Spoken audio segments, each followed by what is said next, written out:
ഇത് അയർലൻഡിലെ കൗണ്ടി ടിപ്പറിലുള്ള മിച്ചൽസ്റ്റൗൺ കേവാണ്.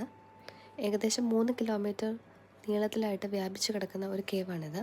300 മീറ്ററോളം ആഴമുണ്ട് ഇതിന്. 1833 മെയ് 3 മൈക്കൽ കോണ്ടൻ എന്ന് പറയുന്ന ഒരു കൃഷിക്കാരൻ തൻ്റെ ചുണ്ണാമ്പ് ഖനന സമയത്ത് കണ്ടെത്തിയ ഒരു കേവാണിത്. കാലാന്തരത്തിനായാലും കുറേ മാറ്റങ്ങളൊക്കെ വരുത്തി അത് സന്ദർശകർക്കായിട്ട് തുറന്നു കൊടുക്കുന്നുണ്ട്. കുട്ടികൾക്കും മുതിർന്നവർക്കും ഇത് നല്ലൊരു എക്സ്പീരിയൻസ് ആണ്.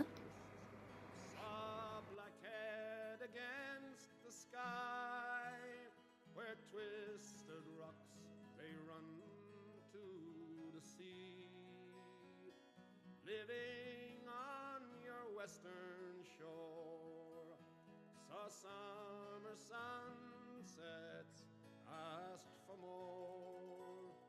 I stood